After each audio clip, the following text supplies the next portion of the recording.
Les voy a hablar del libro más importante en el que he colaborado, un libro que me ha ocupado las últimas 2 décadas, este que tienen ustedes aquí delante. Este Nuevo Testamento griego-español interlineal, que significa un avance dentro de las ciencias bíblicas en lengua hispana sin precedente hasta el momento. ¿Por qué les estoy diciendo esto? Por varias razones. Este Nuevo Testamento griego-español interlineal, en primer lugar, es la única edición que es accesible para lectores en habla hispana del texto mayoritario del Nuevo Testamento, el texto en el que están más del 98% de los 5.000 manuscritos totales o parciales que nos han llegado del Nuevo Testamento, el texto también en el que se basaron las grandes traducciones de la Biblia, desde la Biblia de Lutero en alemán a la Reina Valera en español, pasando por el Rey Jaime en inglés. Es también el texto que de alguna manera no solamente recoge el texto mayoritario,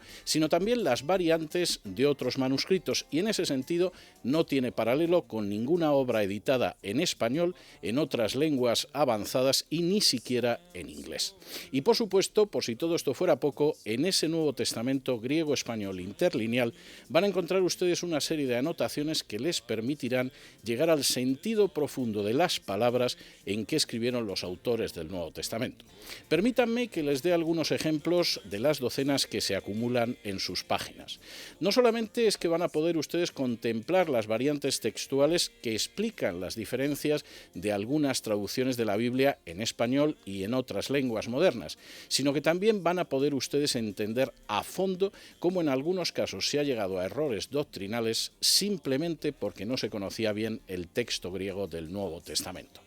Muchos de ustedes saben que ese pasaje de Pablo escribiendo a los Corintios en que habla de que golpea a su cuerpo ha sido la base para una serie de prácticas ascéticas que incluía, por ejemplo, azotarse en el seno de ciertas órdenes monásticas. Si esas órdenes hubieran conocido el texto griego del Nuevo Testamento a cabalidad, como lo permite este Nuevo Testamento griego-español interlineal, sabrían que Pablo simplemente está utilizando una terminología tomada del boxeo de la época, de los púgiles que golpeaban directamente debajo del ojo para dominar a su adversario. Pablo está diciendo que él también utiliza la misma táctica del púgil, golpea debajo del ojo a sus tendencias carnales para someterlas al Espíritu Santo.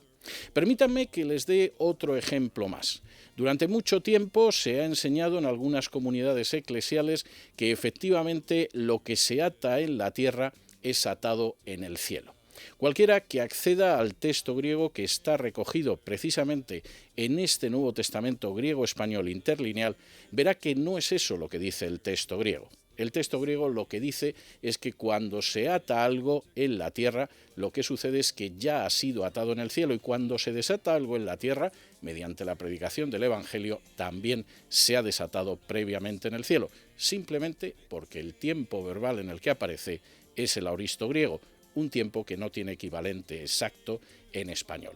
Y permítanme todavía darles un ejemplo más para que tengan un pequeño botón de muestra de la riqueza de matices que encontrarán en este Nuevo Testamento griego-español interlineal.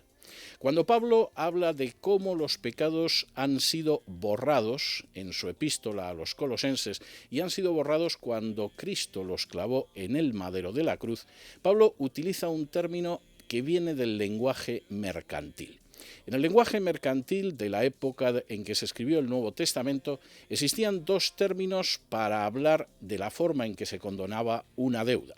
Uno de ellos implicaba que se trazaba sobre el documento la letra J, una letra griega semejante a nuestra X, pero con pronunciación de J, y que esa deuda había sido saldada, aunque siempre podíamos ver el contenido de la deuda.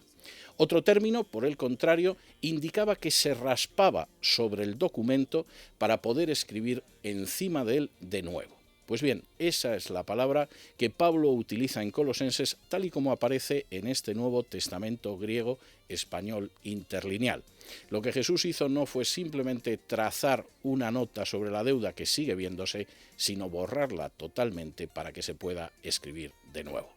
El Nuevo Testamento griego interlineal no solamente les acercará a ese texto mayoritario en el que están recogidos el 98% de los cerca de 5.000 manuscritos totales o parciales del Nuevo Testamento. No solo les pondrá en contacto con el texto griego que utilizaron los traductores del rey Jaime, Reina y Valera, Lutero y tantos personajes que entregaron las grandes traducciones de la historia del cristianismo. Les pondrá en contacto también con el texto antiguo de la Reina Valera para que puedan ver en líneas paralelas cómo se refleja esa traducción al español palabra por palabra que aparece en este texto griego-español interlineal del Nuevo Testamento. Y como siempre, permítanme que me despida de ustedes recomendándoles que se acerquen así al texto tal como salió de la mano de Lucas o de Pablo o de Mateo o de Marcos, con unas palabras muy sencillas: no lo pierdan y sobre todo que Dios les bendiga.